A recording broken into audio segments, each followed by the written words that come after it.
네. 회사는 59의 기출문제로 로그인 해주시고요.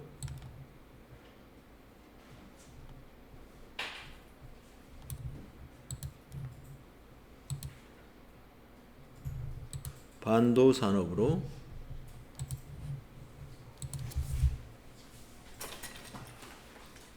로그인 해주시고, 지난 시간에 이어서 이번 시간에는 근로소득관리 문제 3문제 같이 해보도록 하겠습니다.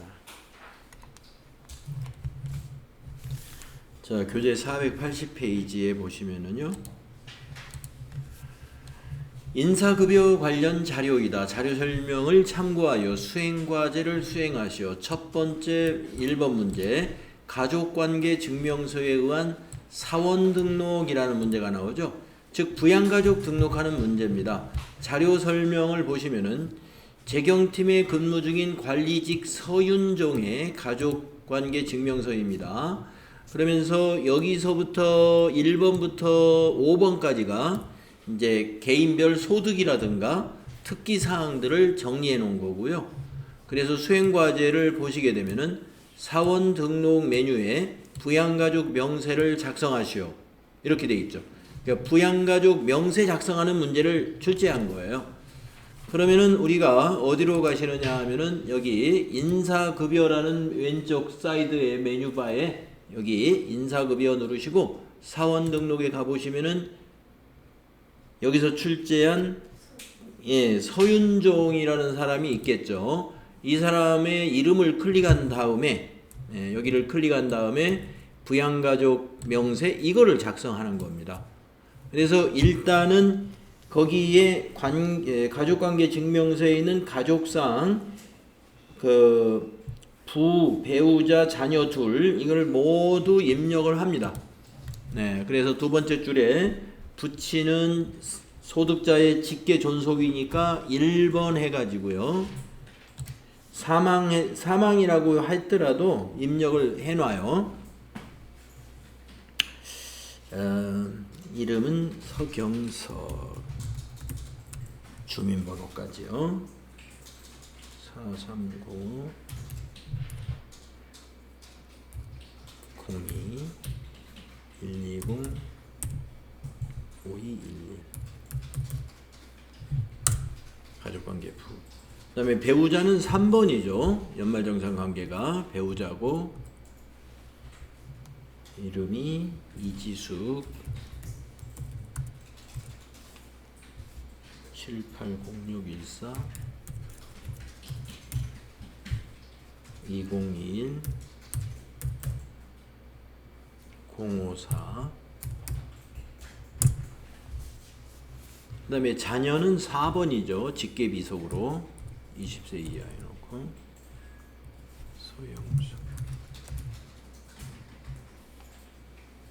공인봉채 3023 451 두 사람 다 직계비속. 서영이 080901 4689 553. 네, 본인 포함해서 모두 5명입니다. 이렇게 입력하시고 나서 여기 있는 자료 설명을 체크해 나가는 거예요. 1번부터. 자, 먼저 부친에 대한 이야기입니다. 부친 서경석은 장애인 복지법에 따른 장애인으로 당해 1월 15일에 사망하였고 별도의 소득이 없는 사람이에요. 자, 사망했을 때는 사망 전 상태로 우리가 보기 때문에 생존한 걸로 봐야 돼요. 그래서 부양가족으로 인정이 됩니다. 소득이 없는 사람이니까요. 또 장애인 복지법이면 장애인 코드 1번 넣어주시면 되겠습니다. 자, 그래서 서경석의 여기 장애세를 클릭하시고 거기다가 장애인 복지법이 1번이에요. 1을 넣어주시면 돼요.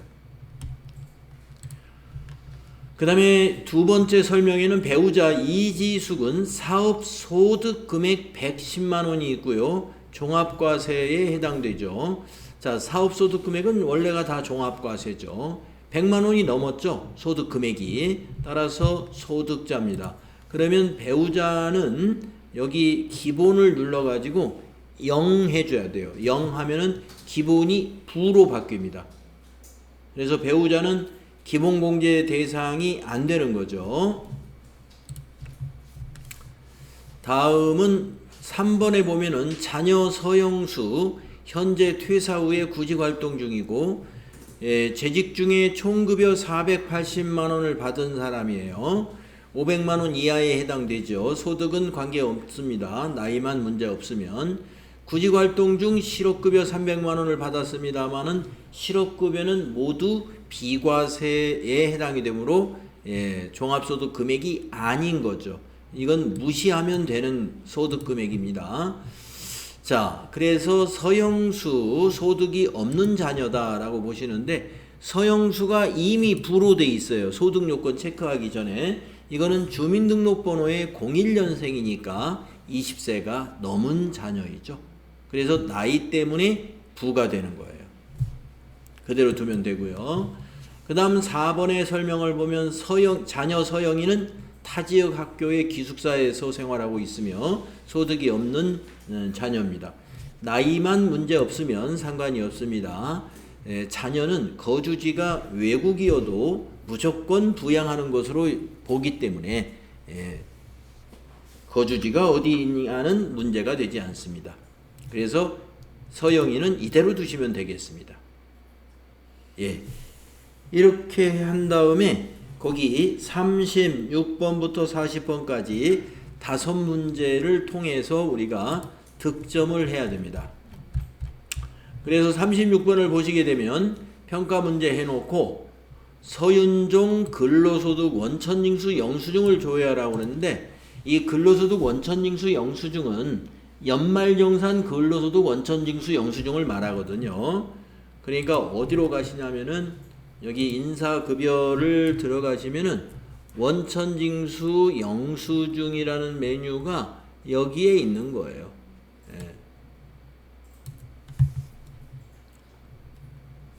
그래서 여기 연말정산 관리에 있는 연말정산 근로소득 원천징수 영수증을 가리키는 말입니다. 여기를 클릭하시고 여기 연말에서 코드를 더블 클릭한 다음에 거기에 우리가 부양가족 등록을 한 서윤종을 불러내요. 서윤종 확인. 그러면 서윤종에 관한 소득 내용과 그 다음에 방금 우리가 부양가족 등록한 이러한 부분이 여기에 작성이 됩니다. 자, 그래서 36번의 질문은 그거예요. 25번의 배우자 공제 대상 금액이 얼마냐? 배우자가 비어있죠? 비어있을 때는 답안에다가 0 입력하는 게 답입니다. 그 다음에 37번을 보시면은 26번의 부양가족 공제 대상 금액은 얼마냐 그랬어요. 여기 26번이 여기죠. 여기 300만 원이죠. 30000000을 답으로 입력하면 됩니다. 복사가 되나요? 이런 금액? 복사도 되네요. 이렇게 클릭이 되면 복사가 되는 거예요. 클릭해서 컨트롤 C 답안에다가 클릭하고 컨트롤 V. 그 다음에 38번은요. 27번 경로우대 공제 대상 금액은 얼마냐 그랬거든요. 27번에 100만원 한 사람이 해당되고요. 그 다음에 39번에 28번 장애인 공제 대상 금액을 물어봤어요. 2000 복사해서 붙여놓으면 되고요. 그 다음에 40번은 57번 자녀 세액공제 세액공제액은 얼마냐 물었어요. 세액공제는 오른쪽입니다. 57번 이걸 복사해서 붙여놓으면 되죠. 150000이죠. 그래서 우리가 일단 그 가족관계 증명서에 의해서 부양가족 명세만 잘 작성을 하면 요 답은 찾는데 어려움이 없어요.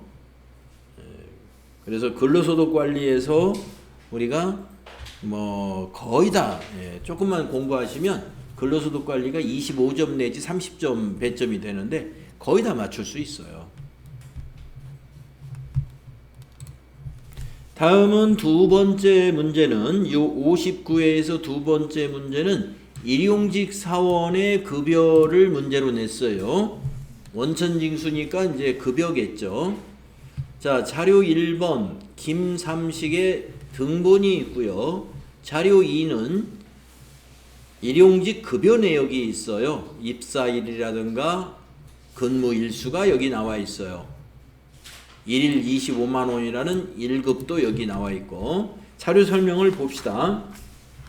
자료 1은 자료 1, 2는 일용직 사원 관련 정보입니다. 2는 일용직 급여 매일 지급 방식으로 한다. 우리가 이제 그 사원 등록할 때 매일 지급이냐 일정 기간 지급이냐 이런 거 선택하는 게 있었죠. 사회보험료 중 고용보험료만 징수하기로 한다. 그냥 놔두면 고용보험료만 징수됩니다. 제시된 사항 이외의 자료는 없다. 자, 수행과제 1번부터 하겠습니다. 일용직 사원 등록 메뉴에 사원 등록하시오. 사원 코드는 1000번으로 등록하고 우편번호 입력은 생략한다. 2번까지 이어서 하겠습니다. 일용직 급여 입력 메뉴에 급여 내역을 입력하시오. 1, 2번은 그냥 이어지는 작업이니까 1, 2번을 급여 내역까지 같이 입력을 하겠습니다. 이어서. 자, 그러면 여러분 인사급여에 가셔가지고 일용직 사원의 등록은 이 메뉴에서 하는 거죠. 일용직 사원 등록. 클릭을 합니다. 코드는 주어졌을 거예요. 거기 보면은 1000번 1000 엔터. 사원 이름은 김삼식.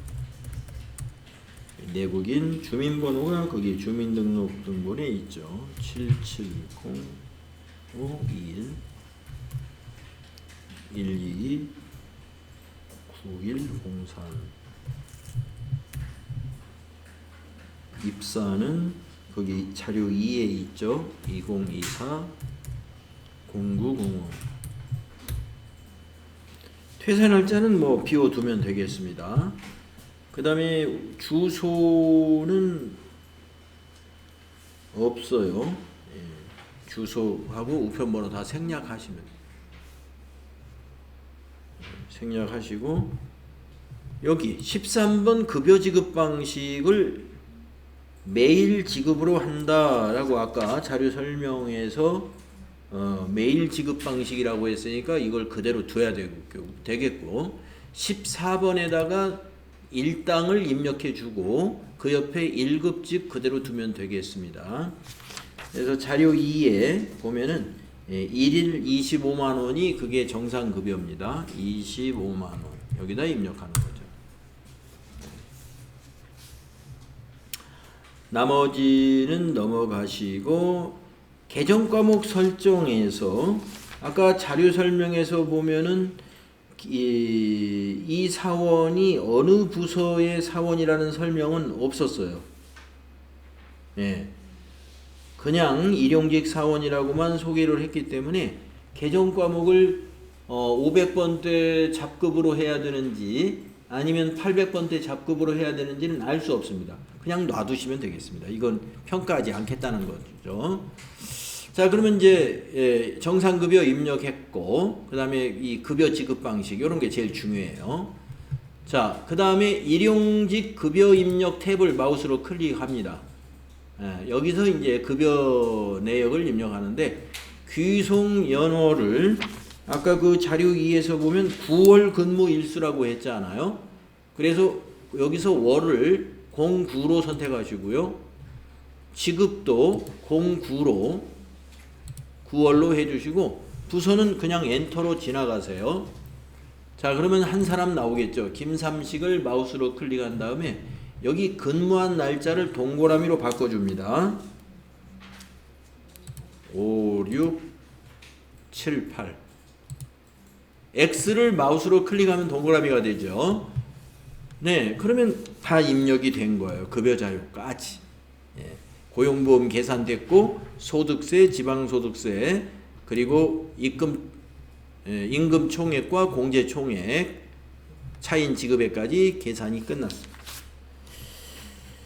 그러면 이제 수행과제 3번이 있죠. 수행과제 3번 이거 닫지 마시고 이제 평가 문제 풀 때 일로 또 오니까 이건 닫지 마시고 이어서 인사급여에 가가지고 원천징수 이행상황 신고서 그 수행과제 3번이 9월 귀속분의 원천징수 이행상황 신고서를 작성하시오 이렇게 돼 있죠. 이걸 작성하라는 거예요. 요거 클릭하셔가지고 이거 작성도 아주 쉽죠. 귀속기간 9월부터 9월까지고 또 지급기간도 같습니다. 9월부터 9월까지입니다. 정기신고입니다. 엔터. 작성됐죠? 저장 단추 눌러놓고요. 예. 저장하시겠습니까? 예. 예, 이렇게 지금 원천징수 이행상황 신고서 작성해놨고 일용직 사원 등록과 급여자료 입력한 이 두 탭을 보면서 그 다음 평가 문제를 풀어주면 됩니다. 예, 네 문제를 냈는데요. 41번을 보시면은 일용직 김상식 9월 급여자료 입력을 조회해가지고 공제 항목 중에 고용보험의 합계액은 얼마냐 이렇게 물었어요. 네, 뭐 금방 찾을 수 있죠. 예, 이 9,000원을 복사가 안 되니까 9000 이렇게 답을 입력하면 됩니다.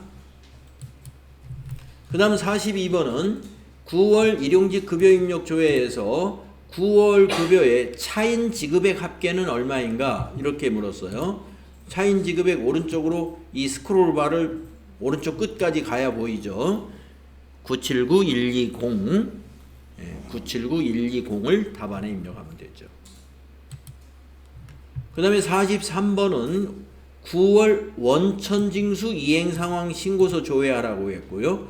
근로소득 지급인원은 모두 몇 명이냐 이렇게 물었어요. 아까 작성해 놓은 원천징수 이행상황 신고서에 가면은 예, 일용직 근로자 1명에 간이과세자 4명 해가지고 5명이죠. 근로소득이 총 5명. 그러니까 5를 답안에 입력해야 돼요. 숫자만 5로 입력하면 됩니다. 그 다음 44번은 9월 원천징수 이행상황 신고서 조회에서 근로소득에 대한 10번 소득세 등은 얼마냐. 예, 가서 10번 쉽게 찾을 수 있습니다. 여기가 10번 소득세 등이죠. 근로소득 해당되는 요거 404610이죠. 404610. 가끔 합계가 얼마냐? 10번 소득세 등의 합계가 얼마냐? 이거 물어보면 합계는 저 밑에 있는 총합계 이걸 말하는데 같아요. 근로소득하고. 근로소득의 소득세나 같어요. 왜 같으냐 하면은 우리 TAT 2급에서는 근로소득에 대한 것만 원천징수를 문제를 내고 있기 때문에 맨 밑에 총합계가 근로소득 합계예요. 예. 그런데 우리가 원천징수라는 건 법인이 원천징수를 종업원들 급여 줄 때만 원천징수하는 게 아니라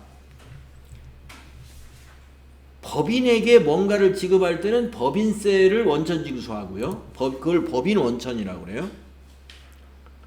그 다음에 주주들에게 만약에 이번 달에 배당이 있었다. 그럼 배당금에 대한 원천징수하겠죠. 그게 이제 배당소득의 원천징수. 그 다음에 만약에 우리가 은행으로부터 돈을 빌리는 게 아니라 이제 우리 회사가 여유자금이 있어가지고 거래처에다 돈을 빌려주었어요. 그런 금융거래를 했어요. 돈을 빌려주는 거래. 그러면 우리가 이제 이자를 아니구나. 우리가 빌려준 게 아니고 착각. 우리가 거래처로부터 돈을 빌렸습니다. 그리고 이자를 우리가 내는데 이자를 원천징수했어요. 그게 바로 이자 소득에 대한 원천징수예요.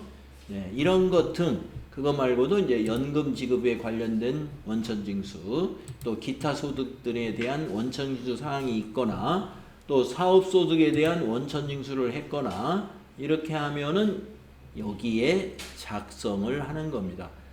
예. 그래서 그것들이 전부 합계가 나오는 게 맨 밑에 총 합계가 나오는 거예요.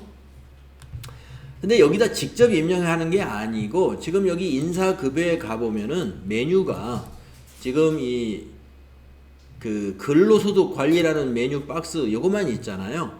원래 인사급여만 있는 게 아니고 소득세라고 되어 있는 메뉴 안에 근로소득, 기타소득, 사업소득 여기 카테고리가 더 많습니다. 나중에 여러분이 TAT 1급을 한번 선택해 보세요. TAT 1급을 처음에 들어갈 때 TAT 2급 말고 1급 선택하고 인사급여 눌러보면은 여기가 더 많아요. 메뉴가 기타소득도 보이고 또 사업소득도 보입니다. 거기에서 입력을 해가지고 원천징수 내역을 입력합니다. 그러면은 여기에 원천징수 이행사항 신고서에 같이 통합적으로 반영이 되는 거예요. 자, TAT 2급은 근로소득에 대한 원천징수만 시험에 출제합니다. 지금 우리가 앞에서 실습했던 것만 나온다 이거죠. 자, 다음에 이제 큰 번호 3번. 그래서 근로소득 관리는 크게 세 문제를 내는 거예요. 자, 큰 번호 3번은 국세청 연말정산 간소화 및 이외의 자료를 기준으로 연말정산을 하시오. 우리가 앞에 본문에서 네 사람의 연말정산을 했었죠. 네 사람, 3일전자의 그 대표자 포함해서 세 사람을 했나요? 한 사람이 중도에 퇴사했으니까 세 사람 연습했던 그 문제라고 보시면 됩니다. 자, 자료 설명. 사무직 이승엽 대리의 연말정산을 위한 국세청 제공 자료 및 기타 자료이다. 사원 등록이 부양가족 현황은 사전에 입력되어 있다. 부양가족은 이승엽과 생계를 같이 한다. 이승엽은 무주택 세대주로서 총급여가 7천만 원 이하이다. 이 정보를 주는 이유는 우리가 근로자에 대한 월세 세액공제 제도가 있는데요. 월세 세액공제를 받을 조건이 무주택이어야 되고 근로소득이 있는 자로서 무주택이어야 되고 총급여가 7천만 원 이하라는 기준이 있어요. 그래서 이렇게 한 거고 지금은 이제 8천만 원으로 23법 개정된 것은 1천만 원이 또 인상된 걸로 보고 있는데 이 문제는 작년에 출제된 문제예요. 그래서 지난해의 그 세액공제 기준으로 지금 여기 설명이 되어 있다고 여러분 이해하시면 되고 만약에 이제 내년에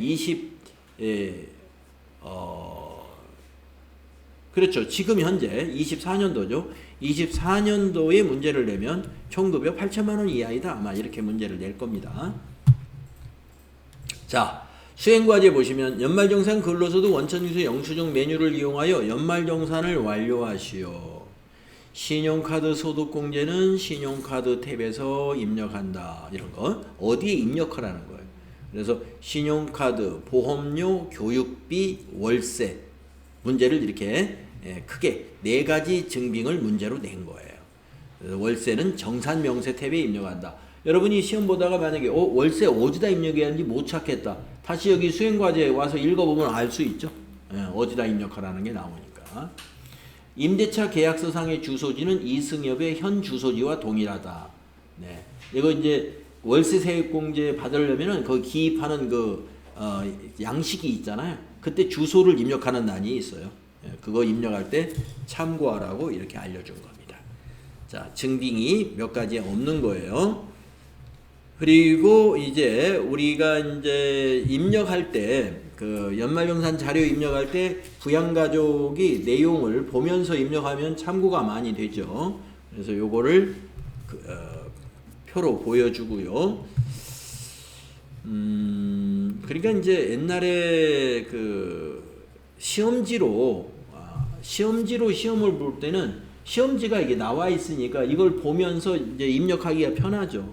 근데 지금은 이제 이 시험지가 전부 이렇게 컴퓨터 베이스로 나오니까 이게 스크롤을 하면은 위에가 안 보인단 말이에요. 그래서 또 보려면 또 올라가야 되고 이런 점이 좀 불편해요. 시험지보다 좀 불편한 점이 그렇습니다. 그래서 보면은 시험지로 시험 볼 때보다 볼 때보다 문항수를 좀 줄인 것 같아요. 그래서 그런 거 저런 거 감안해가지고 시험지 보고 빨리빨리 판단해서 이게 답안을 쓰는 거에 비해서 이게 화면을 스크롤 해가면서 자료를 보기 때문에 어떤 그 상황을 파악하는데 좀 시간이 걸리거든요. 그래서 문항수를 줄였어요. 옛날보다. 그러니까 그걸 다 감안했다고 보시면 되고요. 자, 자료 2번을 보겠습니다. 이승엽의 국세청 간소화 서비스 자료 및 기타 자료라고 되어 있어요. 자, 여기가 신용카드 사용 금액이네요. 사용자는 본인이 쓴 거니까 입력 가능하고요. 여러분, 신용카드 사용자를 누가 있는지를 잘 확인해야 되냐면 형제자매 사용자가 있는지를 보셔야 돼. 여기에 지금 가족관계 보니까 형제자매는 없습니다. 다행히. 형제자매는 없습니다만은 만약에 형제자매가 부양가족에 있다면 신용카드 사용자의 그 자료가 형제자매 자료가 있으면 그건 입력하면 안 돼요. 자, 입력하겠습니다. 어떻게 입력하느냐? 일반에다가 이만큼, 그 다음에 대중교통에다 이만큼 나눠서 입력하는 거예요. 자, 인사급여 들어가셔가지고 연말정산 근로소득 원천징수 영수증을 클릭한 다음에 이승엽을 불러내겠습니다. 여기 빈 줄에다가 놓고 더블 클릭을 해서 이승엽 확인, 이승엽의 소득자료가 불러질 거예요. 불러졌으면 신용카드 탭을 클릭하시고 이승엽 본인은 불러져 있죠. 거기에 일반은 여기 6번 국세청 자료에다 입력하면 됩니다. 그래서 13450 플러스 1345원. 그 다음에 대중교통은 오른쪽으로 쭉 가서 맨 끝에 국세청 자료 줄에 11번이 있죠. 65만원 입력하고 엔터 친 다음에 이 합계를 한번 확인시켜 주세요. 141000000 거기 자료에 있는 합계하고 똑같아야 되겠죠. 자, 자료 하나 끝났는데 현금 영수증이 있네요. 현금 영수증도 신용카드 탭에 입력하는 거예요. 자, 현금 영수증의 인적사항을 보면 김희애. 자, 김희애를 불러냅니다. 본인 밑에 여기 세 번째 줄을 더블 클릭해서 여기에 있는 배우자 김희애 확인, 배우자 거예요. 자, 현금 영수증도 일반과 전통시장 대중교통으로 자료가 나눠져 있어요. 그래서 일반은 현금 영수증 여기 국세청 줄에 여기다가 62만원이라고 입력하면 되고요. 전통시장이나 대중교통은 신용카드하고 똑같은 열입니다. 여기 국세청 자료에 전통시장에다가 3450 000 345만원이고요. 대중교통에다가는 23만원이네요. 230 000 되겠습니다. 그리고 합계 한번 확인해 보시는 게 좋아요. 430만원. 자, 신용카드 현금 영수증 같은 탭에 입력한다는 거. 자, 그 다음에 자료가 국세청 자료입니다. 보장성 보험입니다. 보장성 보험일 때 계약자가 근로자인가를 먼저 확인하시고, 근로자 본인이 부담을 해야 그게 공제 대상이 되는 거니까요. 그 다음에 두 번째는 종류를 보시고, 종류에 가끔 보장성 말고 저축성 이렇게 되어 있는 것은 그건 제외시켜야 돼요. 그 다음에 마지막으로 이제 이 피보험자를 봅니다. 그래서 보험료는 피보험자가 만약에 기본공제에 해당되지 않는 사람이면은 우리가 입력할 때 막혀 있어요. 그래서 실수를 안 합니다. 그래서 이춘이 210만원 입력하러 한번 가볼까요? 자, 보험료 세액공제는 소득공제 탭에다 입력하는 거라고 안내가 되어 있을 거예요. 네, 가면은 지금 아까 보험료의 피보험자가 이춘희였습니다. 이춘희가 기본이 부로 되어 있기 때문에 보장성의 국세청에다가 내가 210만 원을 입력하려고 해도 입력이 안 되죠. 예, 이렇게 회색으로 막혀 있습니다. 네, 아까 소득 자료에서 보시면은 여기에 김춘희는 기본공제 대상자에 부로 돼 있었어요. 아까 부양가족 명단에 기본공제가 부로 돼 있는 사람은 보장성 보험 해당이 없습니다. 다음에 이대한. 네, 이대한은 가능하죠. 예, 국세청 줄에다가 55만 원 입력해 줍니다. 이렇게 하시면 돼요. 예, 다음 자료가 또 있는데 이것도 국세청 자료인데 교육비라고 되어 있습니다. 학생이 누군가 보시는데 김희애, 아까 배우자 이름하고 같은 것 같아요. 교육비의 구분을 또 잘 보셔야 돼요. 예, 배우자나 자녀는 교육비를 어디까지 되냐면 대학교까지는 돼요. 대학교까지는. 대학원이 안 됩니다. 네. 그래서 대학교도 사이버 대학교 상관없어요. 네, 일반 대학이나 사이버 대학이나. 그래서 입력이 가능합니다. 500만 원 입력하러 갈까요? 자, 교육비도 소득공제 보험료에서 오른쪽으로 스크롤을 하면은 이 자리에 있어요. 그래서 김희의 배우자 교육비 구분란을 마우스로 한번 클릭해 가지고 대학생이라고 클릭을 한 다음에 다시 국세청 줄을 여기를 클릭해서 입력하시면 돼요. 그래서 5 플러스 500만 원 여기다 입력하시면 돼요. 교육비 이거 하나네요. 그 다음에 그 밑에는 이제 일반 자료로서 월세 납입 내역서라는 겁니다. 예, 월세 납입 내역서.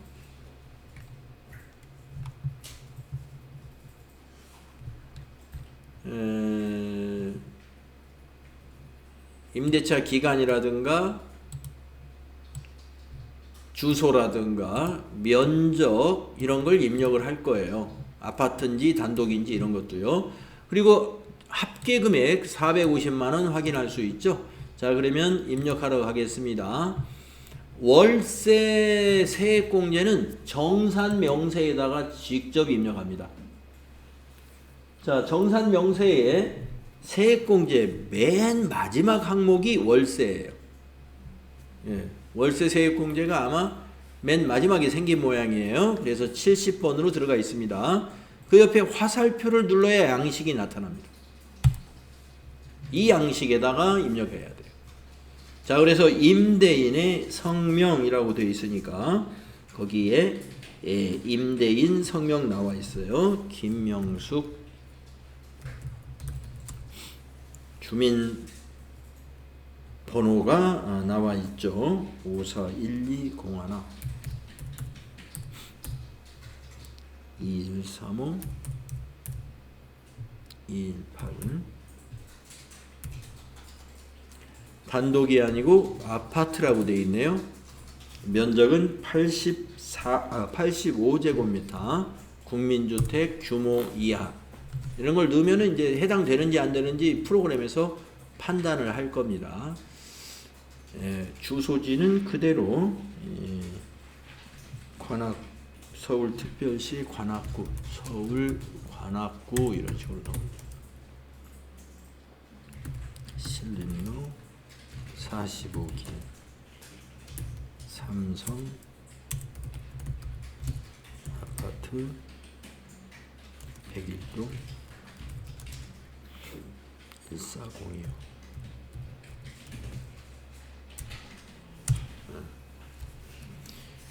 임대차 기간 나와 있죠? 세부 내용에 2024 0701. 종료는 2026 0630. 그래서 이 7월 1일부터 임대차 계약을 맺었기 때문에 7월 달부터 12월 달 것까지 월세를 여기다 입력해 주면 되겠죠. 450만 원. 450만 원 월세 연간 합계 금액을 넣어주는 겁니다. 이렇게 작성해주고 밑에서 확인해주는 거죠. 그러면 월세 세액공제 적용받는 세금은 76만 5천 원을 세금에서 공제해준다라는 것이죠. 예. 맨 위에 무주택자 해당 부로 돼 있어야 됩니다. 여로 하면은 공제를 못 받습니다. 부로 되어야 공제 대상 세액이 산출될 거예요. 여로 한번 바꿔볼까요? 여로하고 확인.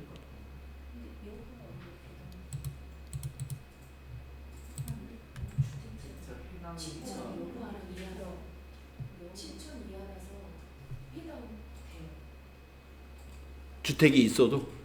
아니, 무주택자 해당이다. 무주택자 해당 여부. 여 하면은 해당된다는 거죠? 네, 무주택자다. 그럼 부는 아니다. 근데 집이 있다. 근데 문제는 부 클릭했을 때 세액 공제가 지금 나왔거든요. 똑같이 나왔죠? 네, 똑같이 나왔어요. 여에도 부에도. 이거 원래 부 하면은 무주택자에 해당이 안 된다. 유주택자다는 얘기니까 안 나와야 되는데 교육용에서는 나오고 있네요. 우리는 이걸 여로 하는 게 맞습니다. 무주택자에 해당된다. 여 하고 확인해 주겠습니다. 뭐 이건 이제 교육용이라서 그럴 거예요. 교육용이라서. 그래서 유주택자면은 이걸 입력 자체를 하면 안 됩니다. 월세 내역을 아예 입력을 하지 않아야 되고요. 세액공제 받으면 안 되는 거예요. 월세 세액공제라는 것은 세액공제 받을 수 있는 대상자가 무주택자예요. 주택이 있으면서 월세 사는 것은 세액공제 대상이 안 됩니다. 자, 이렇게 해서 이제 연말정산 자료가 입력이 다 되면 또 바로 평가 문제를 이렇게 풀게 됩니다. 그래서 소득관리 문제는 요 평가 문제를 답을 달면 이제 다 끝나게 되죠. 시험이 여기서 끝나는 거예요.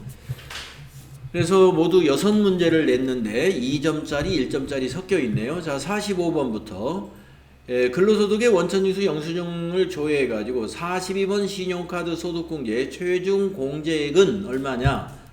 여러분 42번 찾아가면 되죠. 여기 정산 명세에서 42번의 공제액은 이걸 복사해서 붙여놓으면 됩니다. 1966750으로 돼 있죠. 그 다음에 46번을 보시게 되면 61번 보장성 보험의 공제 대상 금액, 이런 거에서 여러분이 급하면 이거 여기서 실수를 많이 해요. 여러분 보장성 보험에 대해서 공제 대상 금액을 물어보기도 하고 세액공제액을 물어보기도 해요. 그런데 보통 세액공제액을 물어봤다고 오해하고서 여기 61번에 66,000원을 복사해서 붙여놓으면 틀린다 이겁니다. 그렇습니다. 보통은 이걸 물어봐요. 세액공제액이 얼마냐 이걸 물어보는데 지금 59회처럼 이렇게 물어볼 때는 이 화살표를 눌러서 봐야 돼요. 여기에 공제 대상 금액이라고 55만 원이라고 있죠. 이걸 답으로 입력해야 됩니다. 또는 보험료 지출액을 물어보면 이걸 복사해서 붙여내야 돼요. 지출액과 공제 대상 금액이 지금은 같습니다. 왜 같으냐면은 보장성 보험료 한도 지출액 100만 원, 그러니까 공제 대상 금액의 한도가 100만 원이에요. 그 다음에 장애인 보장성 보험료 한도가 100만 원이에요. 그러니까 공제 대상 금액은 100만 원을 넘을 수가 없죠. 근데 내가 납부한 보험료는 가령 자동차 보험료 200만 원을 남한당에 납부했다. 그러면 지출액에 200만 원이 들어가겠죠. 하지만 공제 대상 금액은 200이 아니고 100만 원에 대해서만 우리가 세액공제를 적용해 주는 거죠. 한도를. 그러니까 질문을 어떻게 했는가 꼭 확인해야 된다는 거죠. 침착하게 확인하셔야 돼요. 그 다음에 63번 교육비는 세액공제를 물어봤어요. 그러니까 63번 같은 경우는 여기 있는 거 75만 원을 바로 복사해서 붙여놓으면 되고, 그 다음에 48번은 월세액 세액공제를 물어봤어요. 이것도 70번에 있는 여기 76500을 바로 복사해서 붙여놓으면 되고, 그 다음에 49번의 경우를 보면은 기납부세액 소득세를 물어봤어요. 75번에. 그럼 밑으로 내려가 보면 75번의 소득세, 이걸 복사해서 붙여넣죠. 2354 150 이걸 물어본 거예요. 2354 150 75번의 소득세. 그 다음에 마지막 50번 문제는 82번 실효세율이 몇 %냐. 마지막 항목이 82번 실효세율입니다. 1.5. 그래서 보기에서 2번이 답이니까 마우스로 2번을 이렇게 클릭해 주시면 되는 거죠. 우리가 이제 기출문제 59회를 쭉 이론부터 풀어보셨잖아요. 이런 루틴으로 매번 출제가 되는 겁니다. 난이도도 거의 비슷하게 출제하고 있어요. 그래서 여러분 이제 앞으로 공부하시면서 이걸 90분 안에 다 답안까지 작성을 해야 되니까 이제 속도 관리를 여러분이 해야 되기 때문에